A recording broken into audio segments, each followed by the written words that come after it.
It's time to check the poll and see what song we're doing today. Pretty sure it's going to be Fire and Blood. You guys ready for Fire and Blood?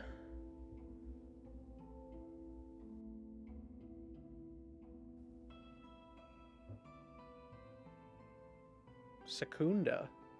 Okay. Well, before we do that, a quick message from our sponsor. Did you know that 84% of you are not subscribed? That's a very big problem.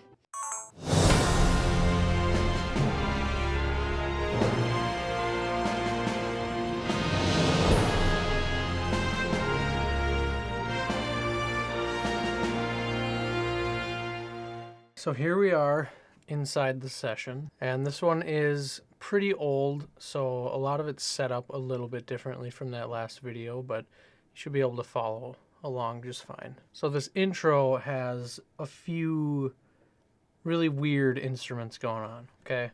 2 harps. Okay, so this first harp is just bouncing between these notes, adding little variations throughout.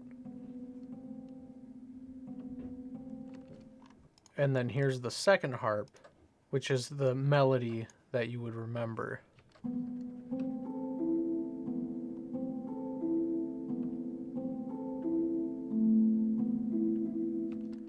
Now the thing that makes this sound really interesting and perfect for nighttime is they're actually playing harmonics.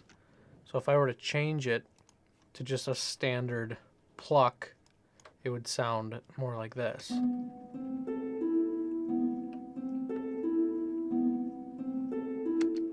But instead, changing it to the harmonics adds this soft tone to it.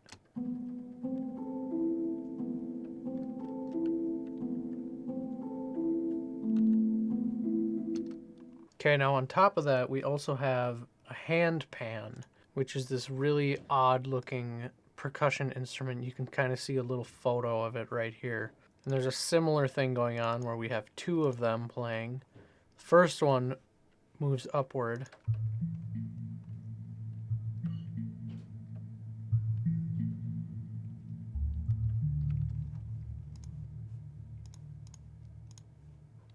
And now the second one is following the melody.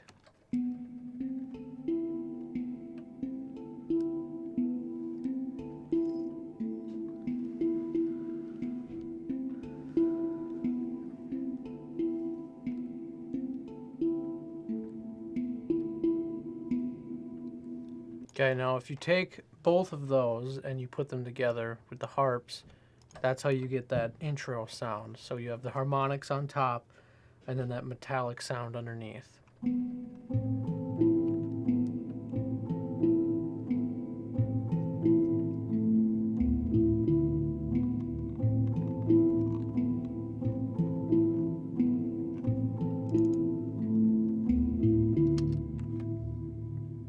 Moving on to the next section, the hand pan continues to do this upward movement here, but it adds a few more notes in here and there.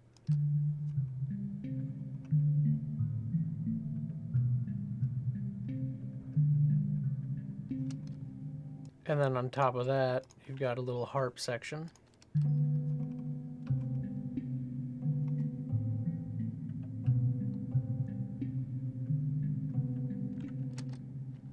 Now the melody comes in on the zither. There's actually 2 of them. If you look here, they're just playing in octaves.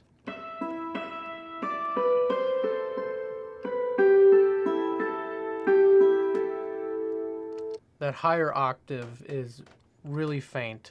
It just adds a little bit of extra on top.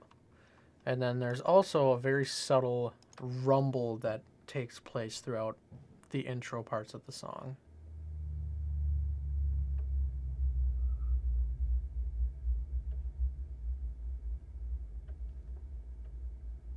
And that kind of just hangs out underneath as everything's happening.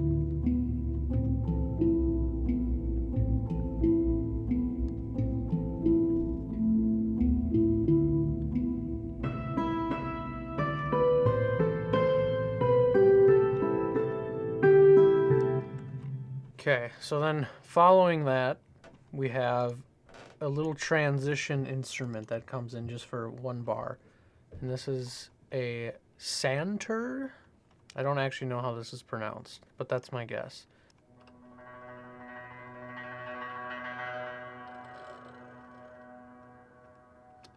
And that just kind of launches you into the next part here.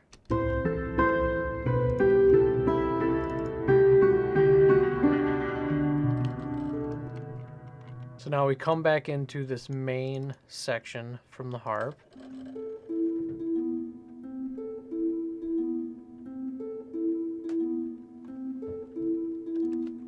And then this is, as you know, the best part of the song. The first violins start to fade in while that's taking place.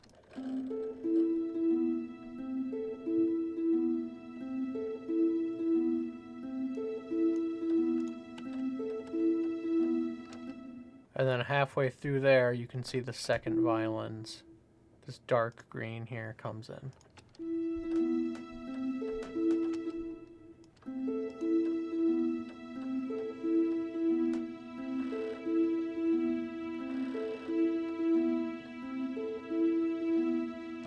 We did actually record live vocals for this part. This was done by a vocalist named Chrissy Taylor, and we recorded these on an AKG P220, which is pretty cheap microphone, but it sounds really, really good for the price. And we recorded a couple layers of it.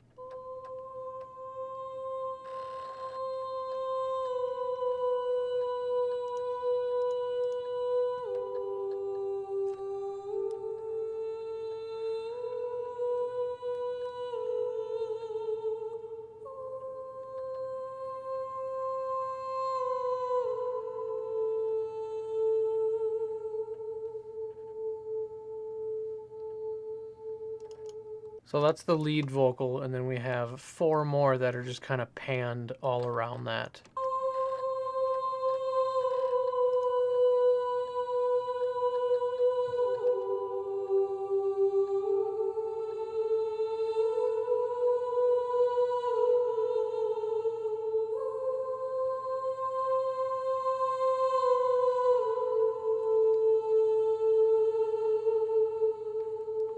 And because those aren't overly compressed, there are different points in which she gets louder and quieter, and it kind of creates this weird effect where it's like swirling around you. While that's going on, you have your cello and viola. Super simple.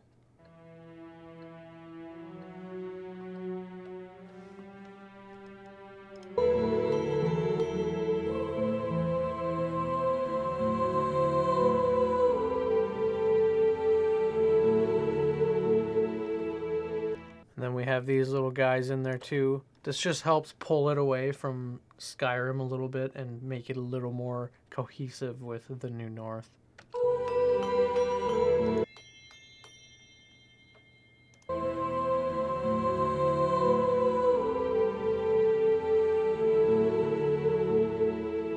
So then we have this clarinet come in, which is very similar to the original version of the track.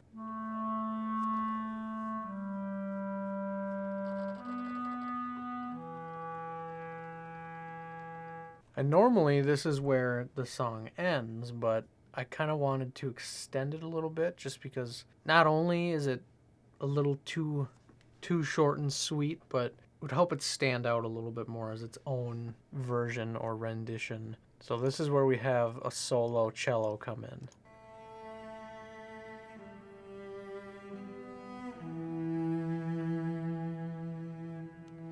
We just have this upward moving progression that just keeps going up with the instruments, and then the vocals come back in. You hear them sing one of the lines from the beginning.